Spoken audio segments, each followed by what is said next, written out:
기자 여러분들의 질문을 받도록 하겠습니다. 지명을 받으신 분들은 소속과 이름을 밝히고 질문해 주시기 바랍니다.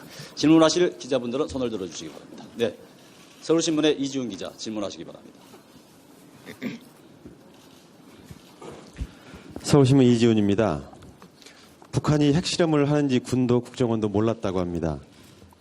미국은 알았다 하는 보도가 나오더니 나중에는 몰랐다 하는 기사가 뒤따랐습니다. 앞서서 안보 불안감과 한미 공조를 언급하셨습니다. 미국도 몰랐다면 북한은 세상 모르게 핵실험을 했다는 것인데 북한이 혹시 5차 핵실험을 준비한다면 미리 알 수는 있는 것입니까? 혹시 미국이 알고도 알려주지 않았을 가능성은 있습니까? 공포의 균형을 위해서 우리도 어떤 방식으로든 핵을 가져야 한다. 사드를 도입해야 한다는 목소리들이 커지고 있습니다. 어떤 생각을 가지고 계십니까? 그동안에도 한미 정보 당국에서는 북한 수뇌부의 결심만 있다면 언제든지 핵실험을 할 수 있다. 이렇게 평가를 쭉 하고 있었습니다.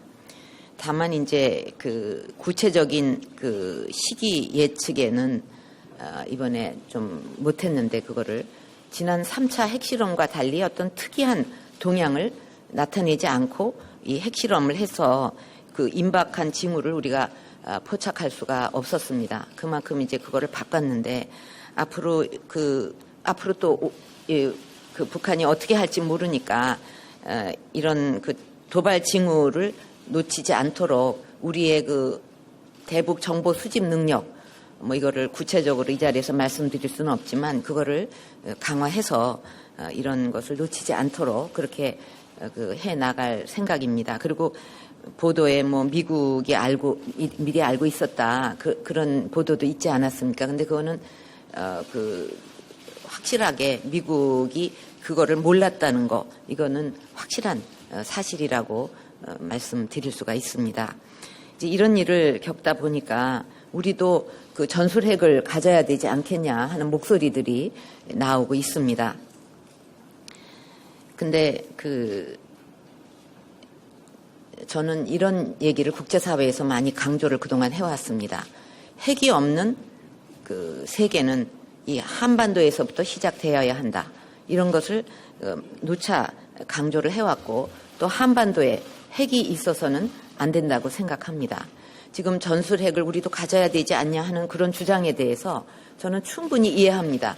오죽하면 그런 주장을 하겠느냐. 그러나 그동안 쭉 우리가 주장해온 국제사회하고의 약속한 바가 있기 때문에 이것은 그 국제사회와의 약속을 깨는 것이 될 것입니다. 그러나 이제 한편 우리는 그 한미 상호 그 방위 조약에 따라서 미국의 그 핵 우산 이거를 제공받고 있고 또 2013년 10월부터는 그 한미 맞춤형 억제 전략 이것에 따라서 한미가 여기에 대해서 공동 대응을 하고 있기 때문에 그 한반도에 또 이쪽에 꼭 핵이 있어야 된다 그렇게 생각하지는 않습니다. 네, 다음 질문 받겠습니다. 그리고 사드와 관련해서는 하여튼 이거는 이제 주한미군의 사드 배치 문제는 이 북한의 핵 또 미사일 위협 이런 것을 우리가 감안해 가면서 우리의 안보와 국익에 따라서 검토해 나갈 것입니다. 오로지 그 기준은 그것입니다. 네, 다음 질문을 원하시는 분들은 손을 들어주십시오.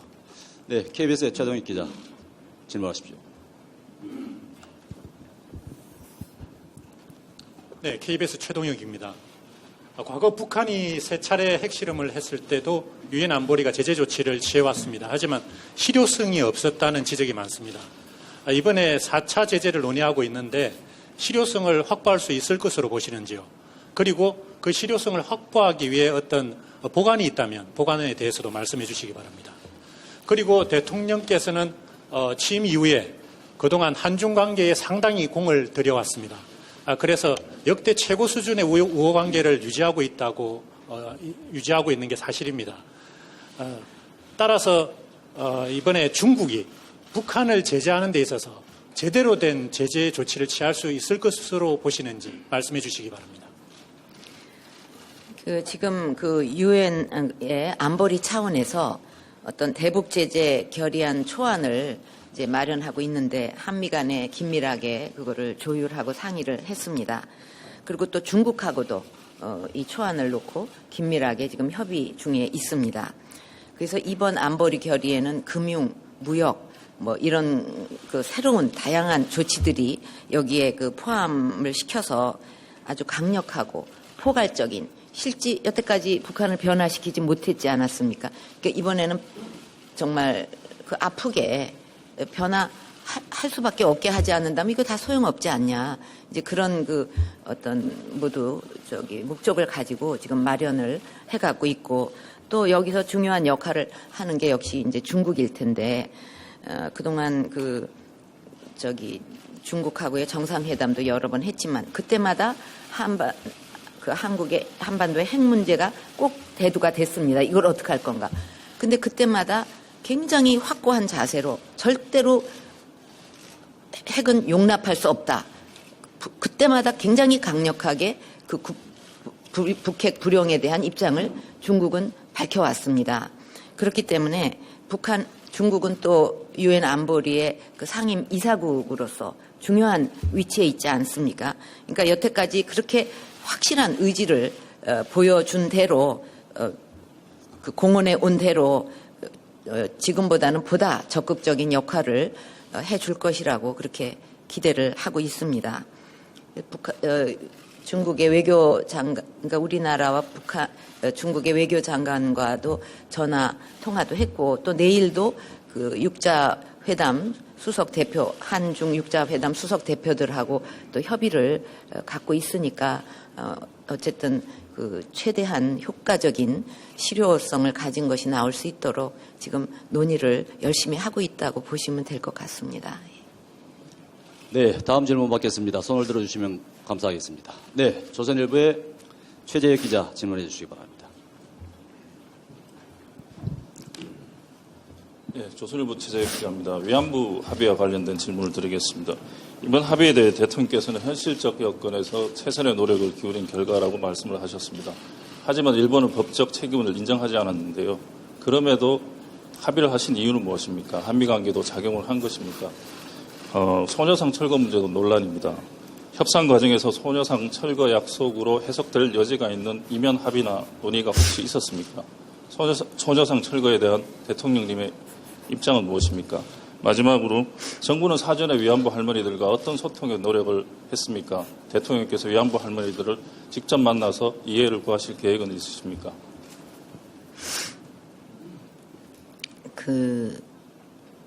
이제 이 협상이라는 것이 여러 가지 현실적 제약이 있기 때문에 100% 우리가 만족하게 그렇게 할 수는 없었죠. 그러나 이 문제가 제기되고 지난 24년 동안 이거를 어떤 그 정부에서도 역대 정부에서 제대로 다루지 못하고 심지어 포기까지 하고 그랬던 아주 어려운 그런 문제였습니다. 근데 그런 어려운 문제를 아주 최대한의 성의를 갖고 지금 할 수 있는 최상의 그런 어떤 걸 받아내서 제대로 합의가 되도록 노력한 그거는 인정해 주셔야 한다고 생각을 합니다. 지금 현실적으로도 어떤 문제가 있냐면 작년에 9분의 그 위안부 피해자 할머니들이 돌아가셨고 그래서 46분밖에 남지 않았고 그분들의 평균 연령이 89세에 달하고 있습니다. 정말 시간이 없습니다. 그러니까 한 분이라도 더 생존해 계실 때 이 사과도 받고 마음의 한을 풀어야 되지 않겠느냐. 그래서 그분들의 명예와 존엄을 회복시켜야 드려야 된다 하는 그런 어떤 그 절박한 그런 다급하고 절박한 그런 심정으로 이 노력을 했습니다. 그동안에. 그래서 기회가 있을 때마다 일본 정부에게 이 문제를 해결하라 하고 그 해결 촉구를 해왔고 또 역대 대통령들하고는 달리 저는 유엔이라든가 그 외 여러 국제 회의에서 이거를 공개적으로 얘기를 했습니다. 이 위안부 피해자 문제를 갖다가. 그래서 말하자면 일본이 그 문제에 대해서 더 관심을 갖고 압박을 받도록 하기 위해서 국제 회의에서도 그거를 제가 공개적으로 그 거론을 했어요. 유엔에서도 했었고, 뭐 그동안 협의가 부족하지 않았냐 하는 지적도 있는 걸로 알고 있지만 작년만 해도 외교부 차원에서 지방 곳곳을 다니면서 15차례 그 관련 단체 또 피해자 할머니들하고 만나서 노력을 했고 또 다양한 경로를 통해서 그분들이 진짜 바라는 것이 뭔가 하는 것을 들었습니다. 근데 공통적으로 그분들이 중요하게 생각하는 건 3가지였습니다. 첫째는 이것이 일본 군이 관여했다는 거, 이거를 확실하게 밝혀달라. 그리고 일본 정부 차원에서 공식적으로 사죄가 있어야 된다. 그리고 일본 정부의 돈으로 정부가 피해 보상을 해야 된다는 거. 그 3가지로 요약이 됐습니다. 공통적으로 나온 것이. 그래서 이번 합의는 어쨌든 그 3가지를 충실하게 반영한 결과라고 말씀드릴 수가 있습니다. 지금 오히려 같은 위안부 그런 문제로 피해받은 다른 동남아나 이런 나라들이 한국 수준으로 좀 해달라, 이 문제를 풀어달라, 이렇게 일본 정부에 요구하고 있지 않습니까? 오히려 그런 나라들은. 그래서 결과를 놓고 비판은 누구나 할 수 있는 일입니다. 그러나 정작 자신이 책임 있는 자리에 있을 때 이 문제 해결을 위해서 시도조차 하지 못해놓고 이제 와서 무효화를 주장하고 또 정치적 어떤 공격의 빌미로 이렇게 삼고 있는 것은 참 안타까운 모습이라고 저는 생각을 합니다. 그리고 소녀상 이전 문제와 관련해서 한일 외교장관 공동 기자회견에서 발언한 내용이 있지 않습니까? 그 이상도 이하도 아닙니다. 거기에 나와 있는 발표한 그대로가 다고 또 정부가 소녀상을 가지고 이래라 저래라 할 수 있는 그런 문제도 아니거든요. 근데 그거를 자꾸 왜곡하고 이상하게 얘기한다는 것은 정말 바람직하지 않은 이강 없는 문제를 자꾸 일으키는 거죠. 예. 그래서 그리고 앞으로 이제 무엇보다 중요한 것은 이 합의 내용을 충실하게 이행이 됨으로써 그분들의 피해자 그분들의 명예와 존엄이 회복되고 또 남은 여생 좀 편안한 그런 어떤 삶의 터전을 가지실 수 있도록 이렇게 이행해 나가는 것이고 그 과정에서 그분들의 어떤 이해를 구하는 노력도 계속해 나가겠습니다. 네, 다음 질문 받겠습니다. 질문을 원하시는 분들은 손을 들어주시기 바랍니다. 네, 이데일리의 이준기 기자 질문하십시오. 네, 이데일리 이준기 기자입니다. 대통령께서는 그동안 중국발 세계경제 위기론에 대한 대처를 꾸준히 강조해 오셨는데 경제혁신 3개년 계획이나 창조경제 등 현 정부의 정책 기조로 이러한 위기 상황을 돌파할 수 있다고 보시는지 일단 여쭙고 싶고요. 추가로 노동개혁과 관련해서 질문을 드리면 합의 파탄을 선언한 한노총이 노사정의를 탈퇴한 후 복귀하지 않을 경우 정부가 양대 지침 발표 등 노동개혁을 독자적으로 추진할 의사는 있으신지 말씀 부탁드리겠습니다. 마지막으로 청년 실업이 100만에 육박하고 있는데 경제 활성화 법안 등 쟁점 법안이 통과되지 않을 경우 다른 대책은 더 이상 없는 것인지 답변해 주십시오.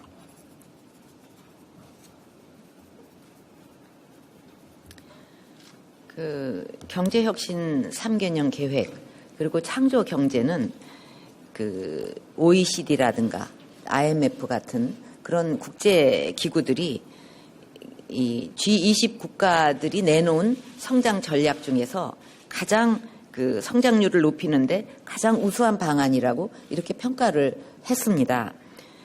그리고 또 경제혁신 3개년 계획은 어떻게 보면 우리 경제의 틀을 이렇게 어떻게 아주 근본적으로 바꾸기 위한 어떤 추진 전략이고 또 창조 경제는 우리 경제의 역동성을 높이기 위한 핵심 정책이라고 할 수가 있습니다.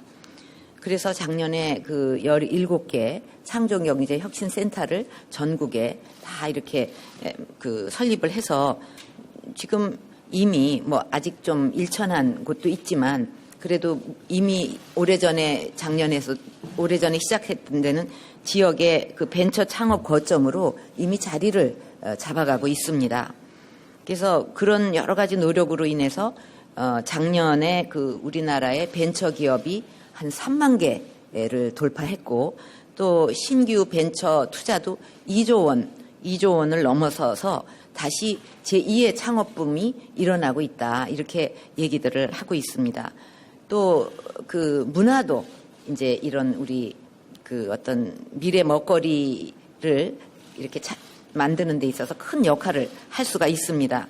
그래서 이 문화가 산업하고 융복합돼 가지고 새로운 그 부가가치를 창출하면서 우리 그 미래 성장 동력 먹거리가 될 수 있는 그런 핵심 분야가 되고 올해는 이제 그 문화창조 융합벨트가 이렇게 그 어떤 완성이 되게 되면은 뭐 아카데미도 있고 거기서 인재도 키우고 또 벤처단지에서 뭐 자기가 갖고 있는 걸 이렇게 만들어도 보고 이렇게 되면 이 벨트가 산업 발전을 위한 전초 기지가 되는 거고 이것이 또 일자리 창출에 크게 기여할 거라고 생각합니다.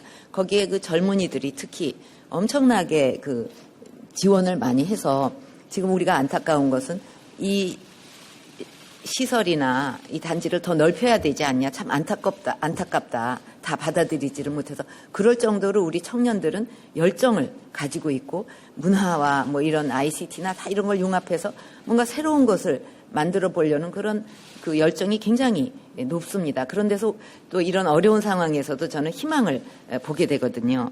그래서 이제 올해는 이런 노력을 더욱 확산하고 정착시키게 되면 그 지역의 그 어떤 경제도 발전 좀 활력을 찾게 되고 또 국가 전체적으로도 활력이 크게 높아지지 않을까 이렇게 기대를 하고 있습니다.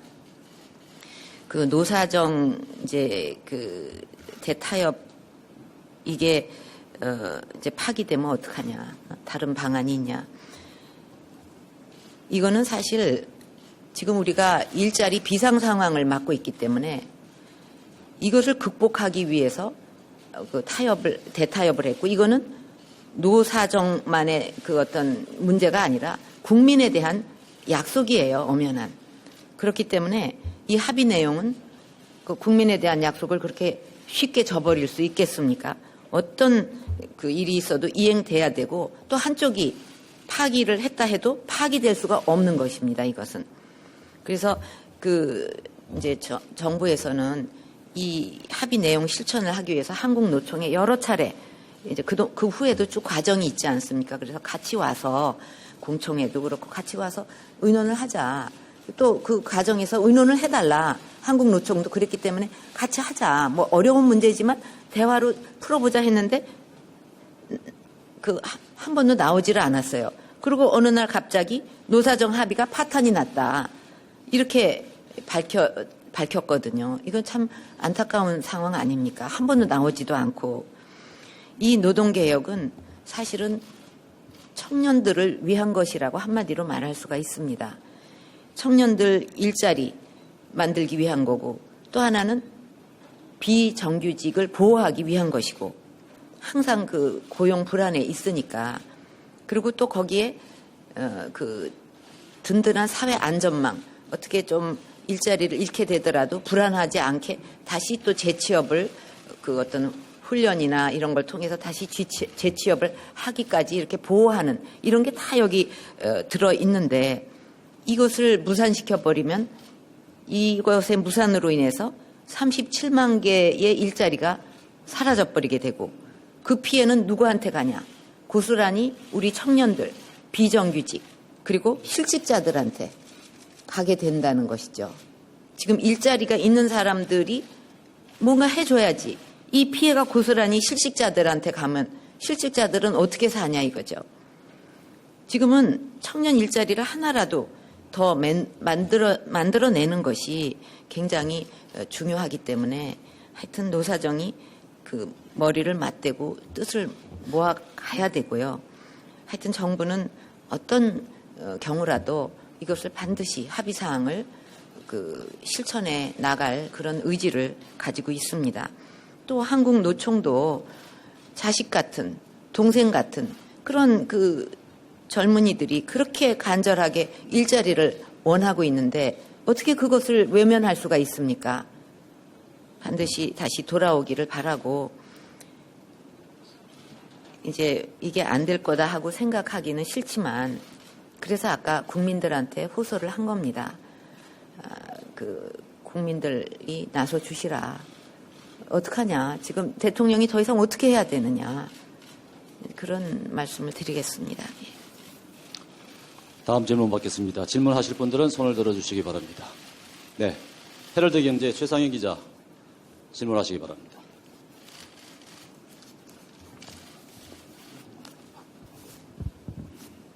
네, 헤럴드 경제 최상영 기자입니다.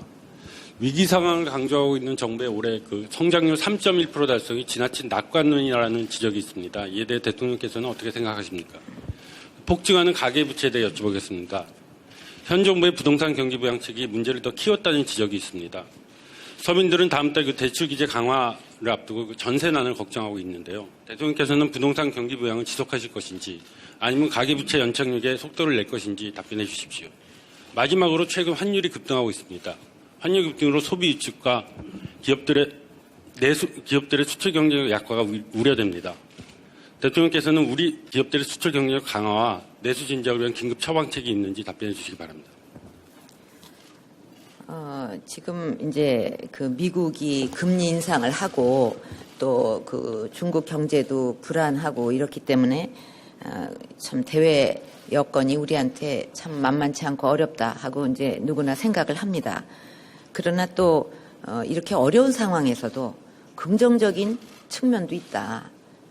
또 이거를 기회로 만들 수도 있다 하는 것을 우리는 항상 생각을 하고 이 어려움을 뚫고 나가야 한다고 생각합니다. 말하자면 이런 어려운 상황에서도 중국이 이제 내수로 전환을 하지 않았습니까? 그 경제 그 기조를. 또 미국이 금리를 인상했다. 이거는 또 이 미국도 이제는 성장 호조를 보이고 있다. 이런 그 얘기이기 때문에 우리가 이런 기회 요인을 잘 활용하고 살리고 또 우리가 많이 작년에도 여러 나라와 FTA 체결하고 발효가 됐는데 그 FTA라든가 또 한류 같은 우리의 장점 이런 거하고 잘 우리가 연결을 해서 그 어떤 수출 기회를 이렇게 자꾸 이렇게 만들어 나가야 된다고 생각을 합니다. 그리고 오늘 아침 그 발표도 났는데 그 우리나라의 고용 호조가 이렇게 지속되고 있다. 또 그 내수도 작년 그 하반기부터 이렇게 돼서 그 회복세를 지속하고 있다 하는 그런 좀 희망적인 그 보도도 있지 않았습니까? 그래서 국내외의 그 여러 기관들이 거의 뭐 비슷비슷하게 올해의 한국의 성장률을 3.0에서 한 3.2% 그걸로 전망을 하고 있습니다. 되게 비슷비슷하게 그렇게 하고 있는데 저는 사실 성장률보다 더 중요하게 생각하는 것을 하는 것이 고용률입니다. 그래서 그 성장률이 높았다 해도 고용률이 별로 높지 않으면은 체감을 못 하거든요, 국민들이. 그래서 어떻게 해서든지 그 일자리 중심으로 고용률을 높이는 데에 초점을 맞춰서 그 국민들이 그 성과를 체감할 수 있는 한 해가 되도록 최선을 다해 가려고 합니다. 그리고 가계 부채와 부동산 문제는 어떻게 보면 그 동전의 양면 같은 그런 거라고 생각을 합니다. 그렇기 때문에 이게 서로 긴밀하게 그 연결이 돼 있기 때문에 아주 세심하게 이 정책을 그 조화하고 이제 관리를 해 나가야 되는데 정부도 이 가계부채 문제가 그 우리 경제의 위험 요인이 될 수 있다 이런 거를 잘 알고 이거를 일관되게 그 어떤 방향을 가지고 관리를 그동안 해 왔습니다.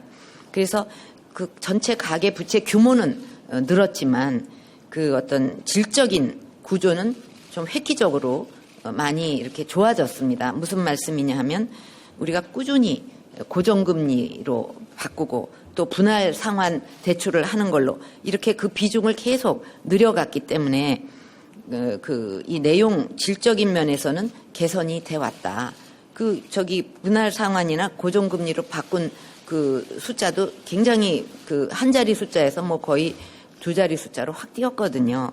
그리고 또 제2금융권의 그 높은 그 어떤 금리로 이제 부담을 갖게 하지 않기 위해서 이것을 좀 싼 금리로 은행 대출로 갈아타도록 그거를 정부가 꾸준히 그동안 지원을 해 왔습니다. 그래서 이제 말하자면 국민들의 이자 부담을 줄여왔고요. 그래서 올해도 이런 기조를 계속 유지를 해서 그 어떤 좀 위험성을 자꾸 이렇게 낮추면서 이제 물론 전체 규모도 줄어야 되겠지만 그 질적으로 좀 개선이 되도록 노력을 해 나갈 거고요. 그다음에 이제 우리 국민들이 부동산 문제와 관련해서는 인식이 많이 바뀐 것 같습니다. 과거에는 소유 위주로 생각을 하다가 이제는 거주 위주로 이렇게 그 인식이 바뀌었기 때문에 우리도 이제 이런 데 맞춰서 어떤 양질의 또 다양한 민간 임대주택 수요를 늘리는 그런 노력을 작년에 해왔고, 그래서 어떻게 보면 우리 주택 시장도 어떤 구조적인 전환점에 와 있지 않냐. 지금 아직도 전세 때문에 이제 고통을 받는 분들이 많이 계시지만 어차피 이제 전세 시장은 이제 가는 겁니다. 뭐 금리가 이렇게 올라갈 일도 없고 그러니까 누가 전세를 하겠어요. 그렇기 때문에 우리가 빨리 이제 국민의 인식도 그 거주에 대한 인식도 바뀐 마당에 이런 다양한 기업형 임대주택이라든가 그러니까 뉴스테이 같은 거 또 공공임대주택, 행복주택 같은 거를 올해도 대폭 이렇게 확충을 해 나갈 거거든요. 그래서 그런 쪽에서 자꾸 국민들이 주택을 그런 식으로 마련해 나갈 수 있도록 집중적으로 노력을 하려고 그럽니다. 뉴스테이 1호 할 적에 인천에 가봤는데 그 젊은 부부들이 굉장히 좋아했어요. 아주 딱 마음에 맞는다고. 또 행복주택도 처음에는 말이 많았는데 지금은 그 젊은 부부들이 상당히 만족해 한다는 얘기를 들었습니다. 그래서 올해도 그거를 많이 넓혀 갈 것이고요.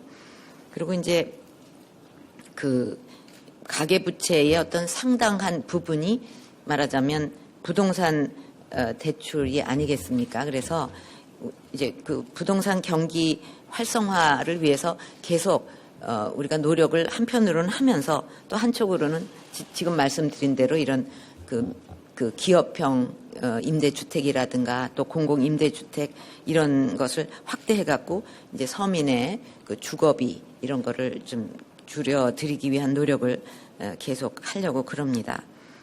그리고 소비가 위축되는 부분에 대해서 이제 어떻게 할 것인가 하는 얘기를 하셨는데 작년에 우리가 소비 진작을 위해서 블랙 프라이데이라든가 뭐 이런 거를 해갖고 상당히 효과를 많이 봤습니다. 그래서 올해도 그런 것을 정례화하는 그런 방향으로 노력을 할 거고 무엇보다도 이제 근본적으로 이 소비를 활성화시키기 위해서는 일자리가 중요하다고 생각합니다. 일자리를 가져야 어떤 소득이 생기고 그래서 소비도 하고 이렇게 선순환 구조로 가는 거거든요. 그래서 그렇게 노동개혁법 또 서비스 경제 활성화법 이런 거를 꼭 좀 통과시켜 달라. 사실 이게 다 따로따로 부동산 따로 경제 활성화법 따로 뭐 이것이 아니라 내수 따로가 아니라 다 그렇게 일자리 만들고 이렇게 하면 자연히 소득이 생기니까 소비하고 또 그래서 투자도 더 기업들이 많이 하고 이렇게 같이 돌아가는 거거든요. 그러니까 이렇게 자꾸 뭐 우리 경제가 이거 안 좋은데 어떡하냐 걱정만 할 게 아니라 당장 우리가 할 수 있는 일은 빨리빨리 해야 될 거 아니냐 이거죠. 오늘 여러분들께서 이제 이슈를 많이 이렇게 내시고 질문을 하셨는데 이게 사실은 작년에 다 해결이 됐으면 이제 여러분들께서도 새로운 질문을 하실 텐데 이게 그냥 덕지덕지 쌓여가지고 해결이 안 되고 그냥 남아있으니까 이걸 또 갖고 우리가 얘기를 하게 되고 이렇게 하다 우리가 앞으로 나갈 수 있겠습니까? 맨날 발목이 잡혀서. 일자리도 얼마든지 만들 수 있는데 저는 자신해요. 기업 원샷법 말이죠. 그리고 또 서비스 산업 발전 기본법이라든가 노동개혁법 이런 게 통과가 되면 그건 우리가 할 수 있는 거잖아요. 그러면 우리나라 어려움 얼마든지 뚫고 나갈 수 있고 또 우리 청년들의 어떤 능력과 열정이 있기 때문에 우리나라 얼마든지 잘 나갈 수 있어요. 그거를 왜 발목을 잡고 발전을 못하게 하냐 이거죠. 그러니까 안타까워서 계속 호소를 한 거예요. 내수 활성화도 바로 여기에 답이 있기 때문에 그렇게 그동안 강조를 해온 것입니다. 예. 답을 다 드렸는지요? 또 답을 안 한 게 있나요? 아까 질문을 그냥 한꺼번에 여러 개를 하셔가지고 제가 머리가 좋으니까 그래도 이렇게 기억을 하지 머리 나쁘면 이거 다 기억 못해요. 질문을 몇 가지씩이나 하시기 때문에. 네. 다음 질문하실 분은 손을 들어주시기 바랍니다. 네, 경상일보의 김두수 기자 질문하시기 바랍니다.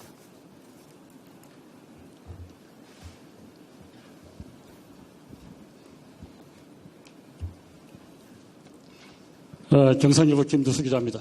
오늘 그 대통령께서 특별 담화의 방점은 국가안보와 국회 법안 처리에 방점이 있는 것 같습니다. 그만큼 대통령님의 어떤 절박한 심정을 대변한 게 아닌가 이렇게 이해가 됩니다만 사실 19대 국회 임기가 지금 5개월밖에 남지 않았습니다. 그래서 박근혜 정부의 주요 개혁 법안을 비롯해서 경제 활성화 법안이 줄줄이 좌초 위기에 있습니다. 사실 어제 여야가 만나서 그러면 상임위부터 먼저 한번 해결해보자 이렇게 합의를 했습니다만은 4월 총선이 가로놓여 있는 상황에서 또 용언한 것 같습니다. 그래서 대통령께서는 이걸 어떻게 돌파할 것인지 말씀해 주시고 지금 현재 국회 정의와 국회의장은 직권 상정은 절대 불가하다 이렇게 입장을 밝히고 있습니다. 대통령께서는 직권 상정이 필요하다고 보시는지 말씀해 주시고 만약에 전 국회의장께서 나는 절대 국회 직권 상정할 수 없다 이렇게 선을 긋게 된다면 대통령의 또 다른 묘안이 계시는지 이 자리에서 밝혀주시면 감사하겠습니다. 그러니까 물론 뭐 이 자리에서 여러분들께서 답을 안 하시겠지만 이제 제가 질문을 수십 개 받았으니까 저도 한 개 정도는 질문을 드릴 수 있다고 생각해요. 물론 뭐 답을 하실 의무는 없으시지만 이런 상황에서 대통령과 그 행정부가 더 이상 어떻게 해야 되겠느냐 이런 거를 여러분께 한번 질문을 드리고 싶은 심정이에요. 제가 국회까지 찾아가서 법안 통과 꼭 해달라고 누누이 설명을 하고 또 야당 대표 전부 청와대에 초치해서 또 그거를 여러 차례 그 설명을 하고 그랬는데도 지금까지 그 통과를 시켜주지 않고 있다. 그러면 이제는 국민한테 직접 호소할 수밖에 없지 않겠습니까?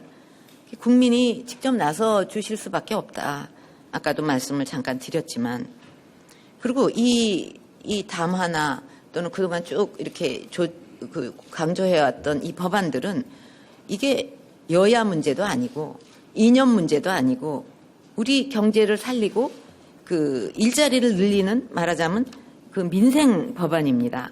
근데 이게 이런 중요한 그 법안들이 지금 직권상정으로 밖에는 어떻게 할 수가 없다 하고 이렇게 논의가 되고 있는 상황이 지금 대한민국 상황입니다.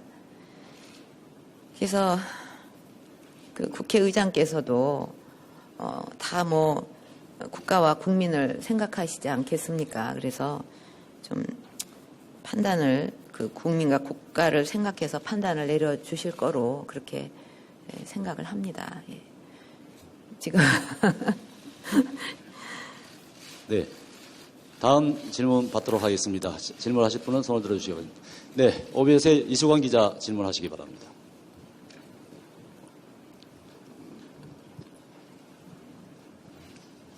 OBS 이수광 기자입니다. 오늘도 그러셨지만 지난 한 해 동안 대통령께서는 정치와 국회에 대해서 많은 말씀을 하셨는데요. 그 관련해서 궁금한 걸 몇 가지 여쭤보고 싶습니다. 첫째로는 진실한 사람들만이 선택받을 수 있어야 한다 이런 말씀을 하셨는데요. 대통령께서 생각하시는 진실한 사람은 어떤 사람이신지요?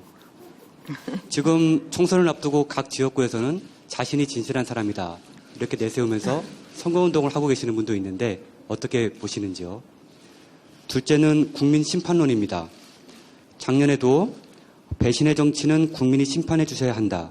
또 국회가 민생 법안을 방치하면 국민은 절대 용서하지 않을 것이다. 오늘 앞서 담화에서도 국민이 나서달라는 당부를 하셨는데요. 이렇게 말씀을 하시면 언론에서는 국민 심판론, 또 이른바 국회 물갈이론 이렇게 해석을 하곤 하는데 이에 대해서 어떻게 생각하시는지 궁금합니다. 마지막으로 당청 관계인데요. 현재 청와대와 새누리당은 아주 관계가 좋은 것 같습니다. 협조는 잘 되고 있는데 하지만 이 협조 관계가 수직적 협력 관계여서 어떤 행정부와 입법부 사이에 감시와 견제라는 권력 분립의 원칙에는 맞지 않다. 이런 지적이 있고 여권 내에서 그런 말씀을 하시는 분도 계십니다. 이에 대해서 동의를 하시는지 그리고 현재 당청 관계는 바람직하다고 보시는지 의견을 듣고 싶습니다. 제가 진실한 사람 얘기한 거는 딴 게 아니고 뭐 설명을 굳이 안 드려도 다 아실 수 있는 겁니다. 어쨌든 진정으로 국민을 생각하고 그 나라를 걱정하는 그런 사람이라는 뜻이지 그 외에 다른 뜻이 없습니다. 그런 사람들이 국회에 들어가야 국회가 제대로 국민을 위해서 작동이 되지 않겠습니까? 국회도 다 사람이 하는 건데. 그리고 이제 심판론에 대해서 말씀을 하셨는데 하여튼 적어도 20대 국회는 최소한도 이 19대 국회보다는 나아야 된다. 그렇게 생각하고 또 저뿐 아니라 국민들도 그렇게 생각하실 거라고 봅니다.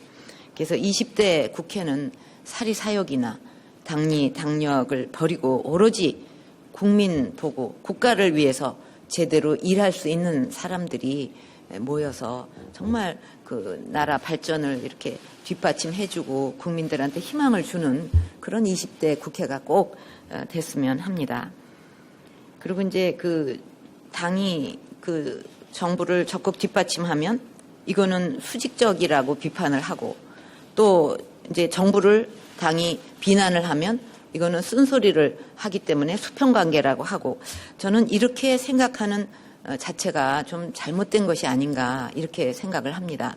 사실은 당청이라는 것은 국정 목표를 공유하고 있어요. 당과 청. 그렇게 해야만 되고 그래서 거기서 대통령을 그 국정 목표 이거를 갖다가 실천해 줄 거라고 생각하고 내는 거 아니겠습니까?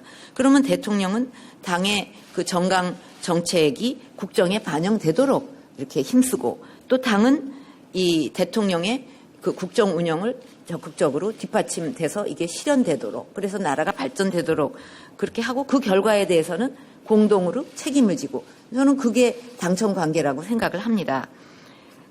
그래서 저는 이제 당과 청은 이렇게 두 개의 수레바퀴다 이렇게 생각을 하고 또 다양한 경로를 통해서 당이 생각하는 거 이런 거를 계속 이렇게 듣고 있습니다. 그래서 그거를 꼭 그렇게 막 그렇게 생각하면 맨날 싸움은 최고의 관계죠. 국가 정책은 어떻게 실현이 되거나 말거나 그건 아니라고 봅니다. 예. 네. 다음 질문 받겠습니다. 손을 들어주시면 감사하겠습니다. 네, 뉴델리의 오창용 기자 질문하시기 바랍니다.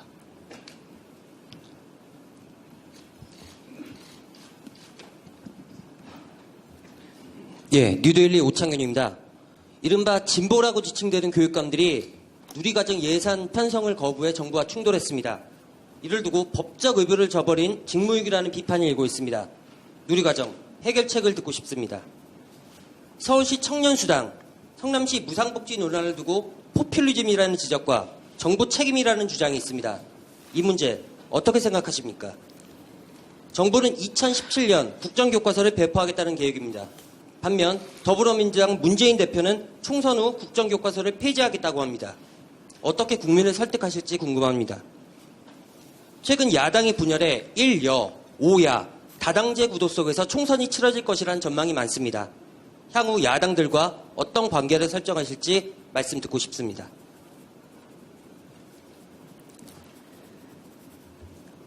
글쎄 항상 선거 목전에 두고서 정당이 이합집산하는 그런 일들이 반복돼 왔습니다.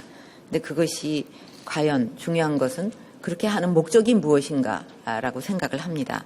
그러니까 4년 동안 제대로 일하지 않다가 그 어떤 국민의 심판을 회피하기 위해서 하는 건지 그렇지 않으면 국민을 위한 어떤 진실한 마음에서 그렇게 하는 건지 그거는 이제 국민들이 현명하게 판단을 하시리라고 생각을 합니다. 거기에 맞춰서 또 관계가 이렇게 정립이 되겠죠. 그리고 이제 누리과정과 관련해서는 우리 아이들의 그 어떤 건강한 그 성장을 위해서 이 과정은 꼭 필요하다고 생각을 합니다. 그런데 이것이 아이들을 볼모로 잡고 사실을 왜곡을 하면서 어떤 정치적 공격 수단으로 이런 것까지 그런 수단으로 삼고 있어서 참으로 안타깝게 생각을 합니다. 누리과정은 한마디로 말하면 우리 모든 아이들이 그 균등한 그 생애 출발선에서 어떤 서는 그런 보장을 위해서 3세부터 5세까지 공통의 어떤 보육과 교육을 그런 과정을 그 아이들에게 제공하는 그런 사업 아닙니까? 그래서 이것이 이제 그 2012년에 도입이 됐는데 그때 도입이 됐을 때 관련 법령이 있었고 또 그때 여야가 합의를 했어요. 그래서 지방교육 재정 그 교부금으로 그 어떤 지원을 쭉 했습니다. 2012년, 2013년. 그런데 금년에는 교부금이 무려 1조 8천억 정도나 늘었고 또 지자체의 전입금도 많이 늘어서 그 상당히 그 재정 여건이 다 좋은 상황에 있습니다. 그리고 정부도 또 목적 예비비를 한 3천억 원 정도 이렇게 편성을 해서 이제 교육청을 지원하기로 했고 이런 상황이기 때문에 교육감들이 의지만 있다면 얼마든지 그 예산을 편성할 수가 있는 상황입니다.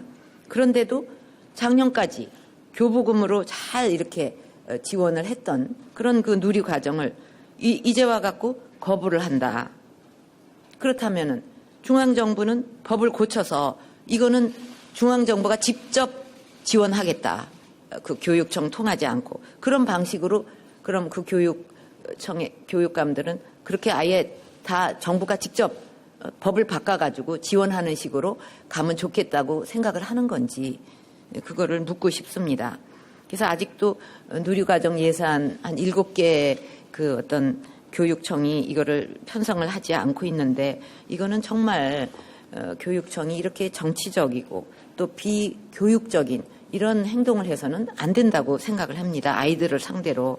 그래서 지금이라도 빨리 그 누리과정 예산을 편성을 해서 아이들과 또 특히 우리 학부모들이 불안하시지 않도록 그렇게 좀 해주기를 바랍니다. 네, 다음 질문 받겠습니다. 손을 들어주시면 감사하겠습니다. 네, 그리고 JTBC의 조민진 기자. 질문이 그 역사 교과서 말씀도 있었고 또 그 포퓰리즘 질문도 하셨고 그러셨죠. 그 포퓰리즘과 관련해서는 사실 선거를 앞두고 이 선심성 정책들이 또 쏟아져 나오지 않을까 사실 겁나요. 이게 걱정이 많이 됩니다. 근데 청년들한테 돈 그냥 주고 또 그 산후조리원 무료 산후조리원도 만들고 뭐 그렇게 하겠다는 건데 정부도 이런 선심성 그 어떤 그 정책을 얼마든지 할 수 있어요. 그런데 그렇게 정부가 안 하고 못하는 이유가 뭔지를 생각해 봐야 한다고 봅니다. 국가 예산이라는 건 무한정 있는 게 아니라 한정되어 있는 거기 때문에 우선순위에 따라서 해야 되는 거거든요. 그런데 이런 식으로 하게 되면 지자체들이 감당할 수도 없는 그런 그 선심성 사업을 마구잡이로 이렇게 하게 되면 결국은 최종적으로 그 부담이 어디로 오냐 하면 국가적인 재정 부담으로 오게 되는 거죠. 일은 거기서 저질러 놓고. 그래서 이제 법으로 지자체와 그 중앙정부의 역할을 딱 나눠놓고 지자체가 어떤 새로운 사회보장 제도라든가 이런 것을 그 뭐 신설한다든지 또 그 보장 제도를 변경하려고 할 때는 반드시 중앙정부와 협의하도록 그렇게 만들어 놨는데 지금 그 논리가 우리가 뭐 좋은 일 하려는데 왜 중앙정부가 회방 놓고 있느냐 이런 식으로 그 매도하는 거 이거 자체가 그 포퓰리즘이라고 생각을 합니다. 그리고 이제 그 역사 교과서 문제는 이게 사실은 굉장히 중차대한 과제인데 이것을 국정화한다는 건 단순히 발행 주체를 바꾼다 이런 문제를 떠나서 우리의 그 어떤 왜곡된 역사 교육을 정상화시키겠다는 정말 중차대한 과제입니다. 이것이. 그러니까 국정화를 그 뭐 반대하는 쪽에서 이런저런 비판을 하고 있지만 분명한 것은 지금 아이들이 배우고 있는 역사 교과서가 편향된 이념을 가진 지필진에 의해서 독과점 형태로 비정상적으로 지금 이렇게 그 만들어지고 있다는 거. 그래서 이걸로 인해서 교육 현장의 폐해가 아주 심각하다는 이 점은 분명한 겁니다. 어떤 비판을 하더라도. 그러면 우리 자라나는 청소년이나 아이들이 대한민국의 역사를 자랑스럽게 생각을 하고 배워야 되는데 세계가 또 그렇게 우리나라의 역사를 바라보고 있지 않습니까? 그런데 이것을 아주 부끄러운 역사로 가르치는 거예요. 우리 아이들에게. 그리고 대한민국의 정체성이라든가 정통성을 폄하하고 오히려 북한 정권을 은연중에 이렇게 미화하는 이런 왜곡된 가치관을 심어주고 있는 것입니다. 그래서 언론에서 이런 문제들이 있다 하고 지적을 하면 그 다양성을 이렇게 훼손하면 안 된다 하고 막 또 이 방어를 합니다. 근데 그 방어하는 사람들이 정작 성격이 조금 다른 교과서가 나왔을 때는 집단 행동까지 벌리면서 오히려 스스로 다양성을 훼손했다 이거죠. 굉장히 모순된 행동 아닙니까? 그래서 이 검정 체제 하에서 어떻게 이제 해보려고 그러면 이런 거는 너무 왜곡됐고 이렇게 부끄러운 역사를 가리키면 안 되니까 시정을 해라 하고 요구를 하면은 그거를 받아들이질 않고 소송까지 벌리면서 이 무시를 하고 이렇기 때문에 지금은 국정화로 갈 수밖에 없다. 그렇게 취할 수밖에 없는 상황입니다.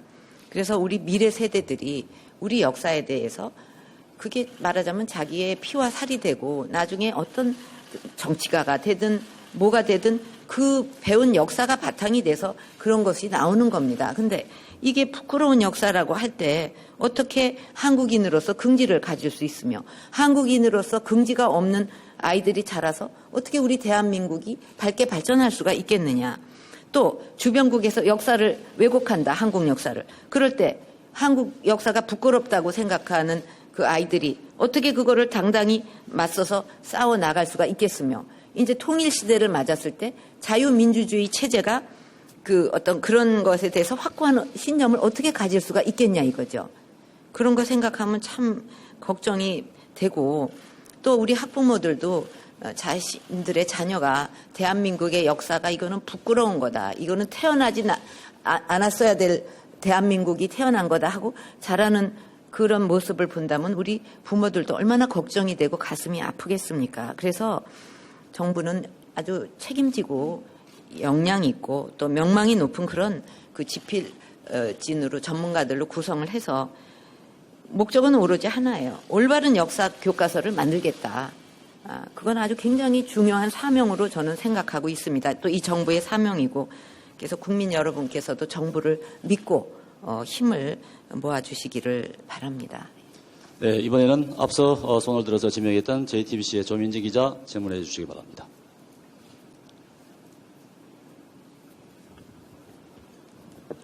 네, JTBC 조민진 기자입니다. 두 가지 질문 드리겠습니다. 최근 북한 핵실험과 관련해서 그 징후를 제때 알지 못해서 국민 불안감을 키웠다는 지적이 있습니다. 위안부 협상 문제도 그 내용의 진전된 부분을 평가하더라도 형식이나 절차 부분에선 미흡한 점이 있었다라는 비판이 있습니다. 그리고 KF-X 기술 이전 문제에 관련해서는 사업의 전면 재검토 논란도 있었습니다. 모두 우리 외교 안보 라인에 대한 책임론을 불렀습니다. 하지만 정부 출범 이후 사실상 문책이나 교체와 같은 대응은 없었습니다. 우리 외교 안보 라인에 문제가 없다고 보시는 건지 대통령님의 평가를 듣고 싶습니다. 두 번째 질문입니다. 선진화법은 대통령께서 2012년 새누리당 비상대책위원장 지내셨을 당시에 국회에서 여당이 주도해서 통과를 시켰고 대통령께서도 찬성을 하셨던 것으로 알고 있습니다. 그런데 지금 여당은 선진화법 때문에 아무것도 할 수가 없다고 개정안을 추진 중이고 야당은 국회를 후진화시키는 것이라고 반발하고 있습니다. 선진화법에 문제가 있다고 보시는 건지 그렇다면 어떤 방향으로 처리가 돼야 된다고 보시는 건지 대통령님의 견해를 듣고 싶습니다. 위안부 이제 그 문제에 대해서는 아까도 말씀을 드렸지만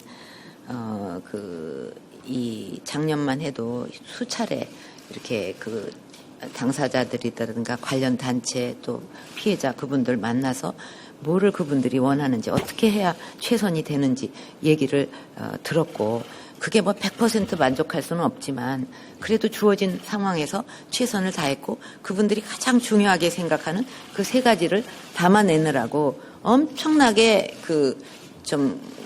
노력이 있었습니다. 말도 못하는 힘든 과정이 있었는데 그러면 완벽하거나 100%는 아니래도 여태까지 그 손도 못 대고 거의 포기하다시피 저거는 우리가 할 수 없다. 이러고 그분들은 계속 연세가 들어가서 이제 89세, 90세 이렇게 되는데 어쩔 거냐 이거죠. 그런 상황에서 이 정도로 노력을 해서 했으면 그 완벽하지 않더라도 이런 거는 또 평가할 거는 평가해 줘야 된다고 생각을 합니다.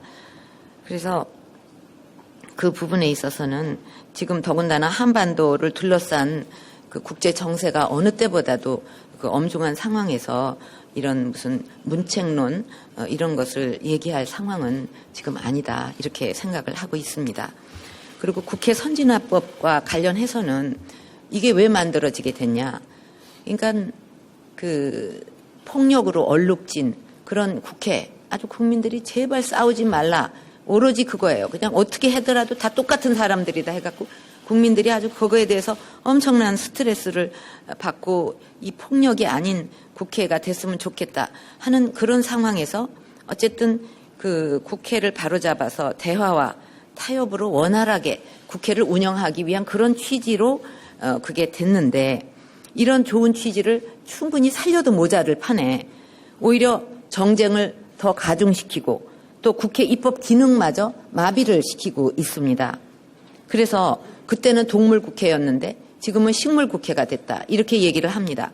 그렇다면 이 대한민국의 수준이 국회의 수준이 어떻게 법을 바뀌어도 이 나라를 위해서 하게 되면 그 서로 양보하고 또 국가를 위해서 필요한 거는 협조해서 통과도 시켜주고 뭐 비판할 건 비판하고 이렇게 조화롭게 가야 되는데 동물국회가 아니면 식물국회가 될 수밖에 없는 그런 수준밖에 안 되냐 이거죠. 그렇기 때문에 이 지금 어떻게 보면 이 선진화법을 소화할 능력이 안 되는 결과라고 봅니다. 한마디로. 그렇기 때문에 이런 법을 갖고 당리당략을 위해서 악용을 하는 그런 그 정치권이 바뀌지 않는 한은 어떤 법도 그 소용이 없다 하는 것을 이번에 여실히 보여주지 않았나 저는 그렇게 그 생각을 하고 있습니다. 네, 다음 질문 받겠습니다. 손을 들어주시면 감사하겠습니다. 네, 한국일보의 최문성 기자 질문하시기 바랍니다.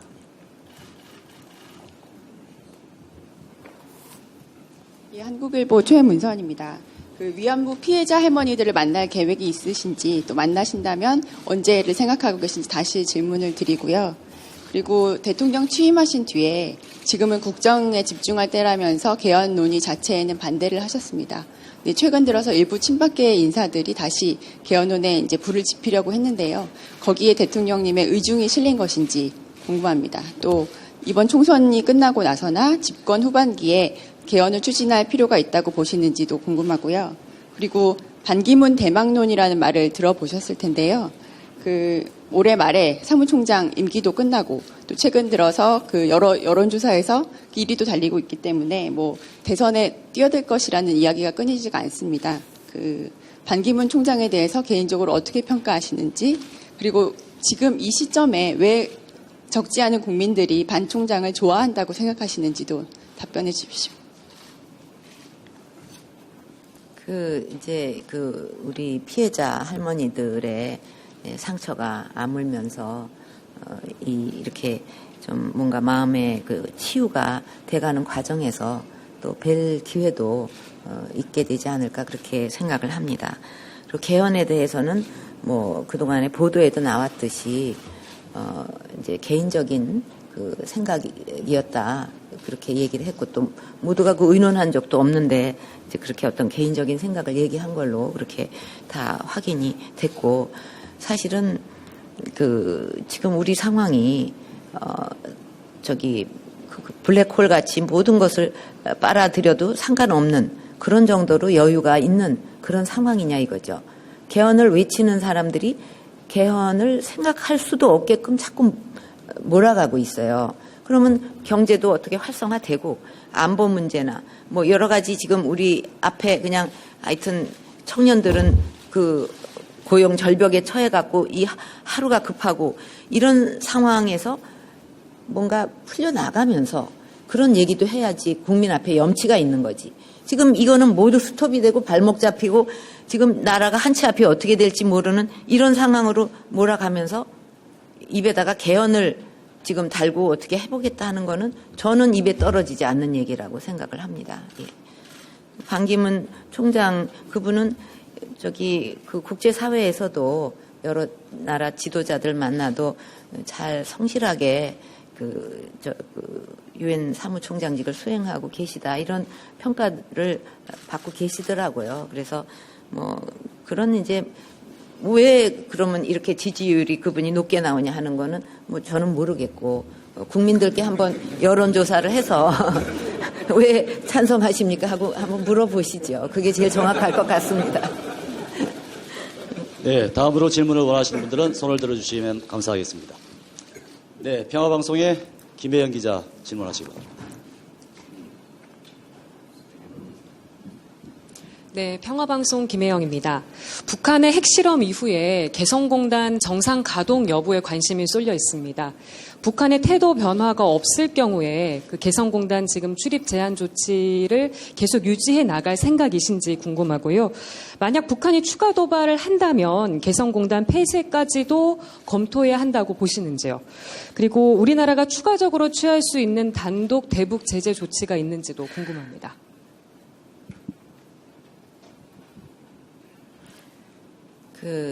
개성공단에 지금 이제 이렇게 인원도 좀 제약을 하고 있고 이렇게 하고 있는데 그러면 개성공단의 어떤 추가적인 조치를 더 할 필요가 있냐 하는 그 여부는 전적으로 북한에 달려 있습니다.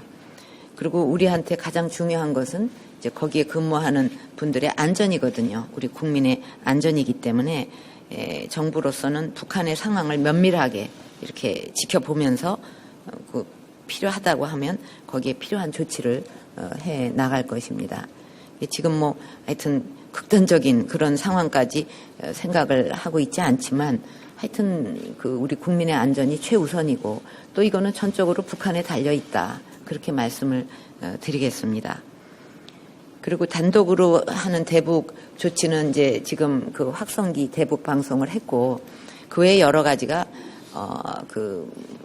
이렇게 좀 일일이 다 말씀드릴 수는 없지만 할 수 있는 게 있지만 가장 중요한 것은 국제 사회하고의 또 동맹이나 이런 나라들하고의 그 공조를 통해서 가장 실효적으로 할 수 있기 때문에 이제 대북 방송이나 우리가 할 수 있는 거는 해가면서 또 국제 사회의 어떤 공조를 이루는 그런 노력을 앞으로도 좀 계속 해 나갈 생각입니다. 예. 네, 다음 질문 받겠습니다. 질문하실 분은 손을 들어주시면 감사하겠습니다. 네, 마이니치 신문의 요시무라 고이치 기자 질문하시기 바랍니다.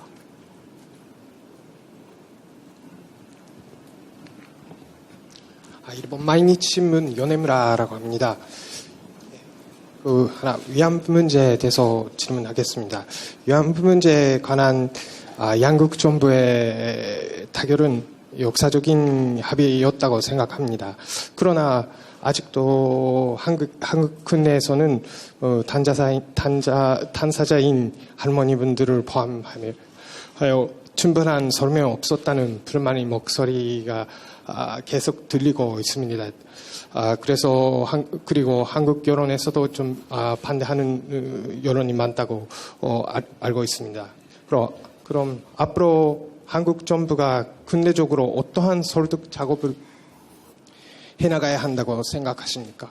또한 일본하고 한국 양국 간의 안보, 경제, 협력 강화, 예를 들면 지소미아나 동화수합 체계와 같은 현안에 대해서는 어떻게 생각하고 계시며 올해 한일 이란 정상회담 어떻게 이루어질 것이라고 보십니까? 앞으로 이제 이 합의된 내용이 잘 좀 이해가 되고 또 받아들여질 수 있도록 한국 정부도 최선을 다하겠지만 또 일본 정부와 또 일본 언론이 어떻게 하느냐 하는 것도 대단히 중요합니다. 그래서 이렇게 왜곡된 내용이라든가 또 피해자들에게 다시 상처를 주는 그런 어떤 언행이나 이런 게 자꾸 나오면 이제 국민을 설득하는 게 점점 더 힘들어지게 됩니다. 그래서 같이 노력을 해 나가야 된다고 생각하고요. 그다음에 이제 그 양국의 협력 방안은 필요하다 이렇게 생각을 합니다. 그래서 뭐 여러 가지 지금 말씀하신 그런 문제들을 비롯해서 이런 것도 잘 풀려 나가려면 이제 서로 신뢰 관계가 점점 더 단단해지고 돈독해져야 좀 어려웠던 문제들도 이렇게 풀려 나갈 수 있지 않겠습니까? 그래서 그 앞으로도 함께 좀 그 노력해서 이런 문제들도 잘 그 국민 이해 속에 풀려 나갈 수 있도록 그렇게 해나가기를 기대를 하고 있습니다. 그리고 한일 간의 정상회담은 올해도 그 국제 회의 같은 게 많이 있기 때문에 뭐 그런 데서 자연스럽게 또 이루어질 수도 있고 기회는 많이 있다고 생각을 합니다. 예. 네, 다음 질문 받겠습니다. 질문하실 분은 손을 들어주시면 감사하겠습니다. 네, 대전일보의 송신용 기자 질문하시기 바랍니다.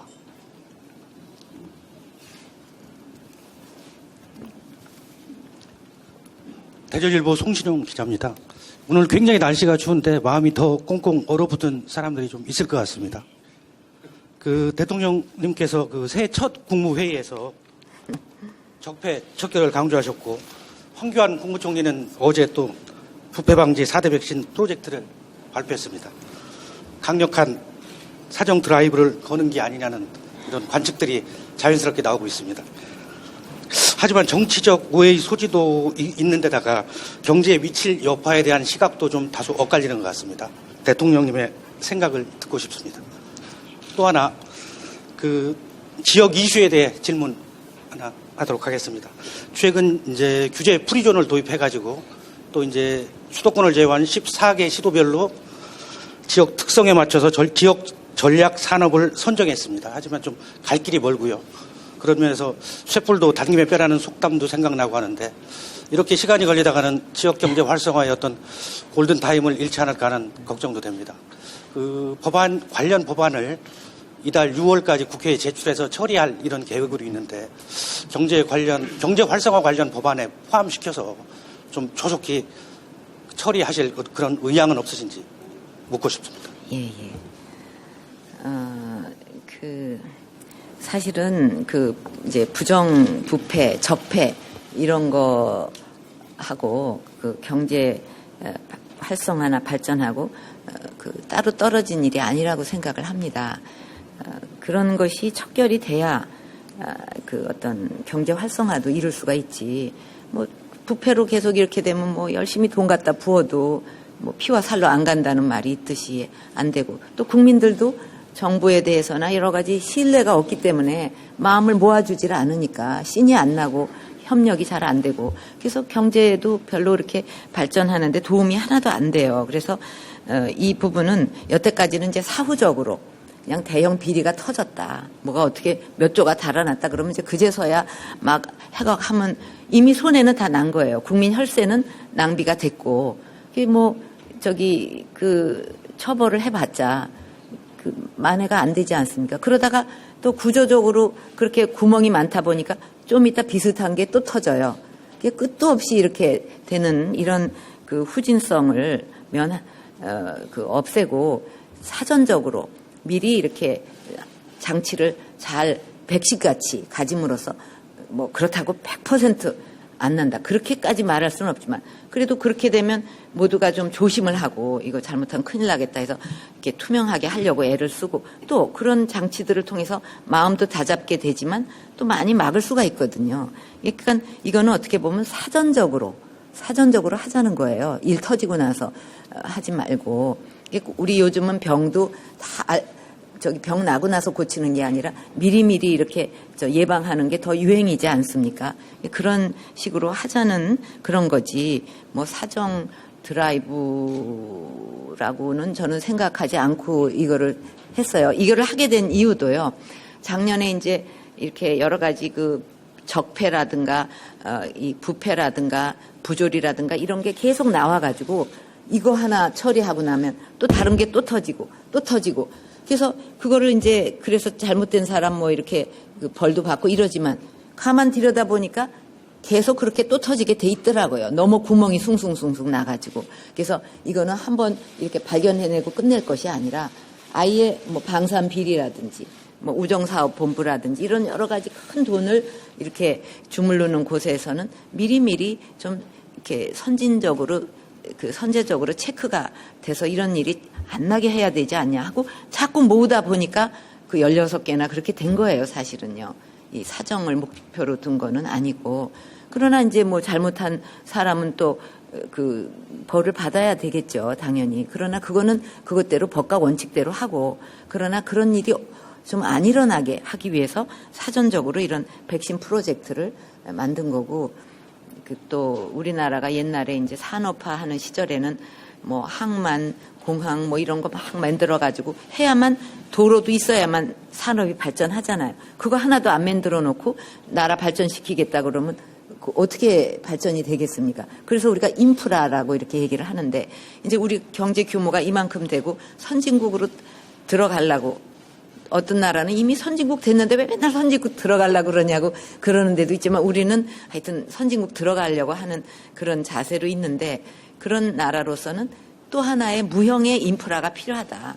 그거는 선진국으로 들어간다는 나라가 사방에서 그냥 맨날 부패 터지고 그냥 툭하면 뭐 비리가 터지고 그게 어떻게 선진국이 되겠습니까? 국민도 열불나는 거죠. 그 혈세가 한 푼 한 푼 아껴 쓰는 국민들한테는 세금 낭비됐다는 거는 굉장히 화가 나는 소식이거든요. 일할 맛 안 나고. 그래서 그런 것도 어떤 무형의 인프라로 이제 우리가 선진국으로 진입하는데 꼭 필요하다. 그래서 그 하는 것이라고 그렇게 그 이해를 해 주시면 좋겠습니다. 그리고 이제 규제 그 완화 그 규제 프리존과 관련해서는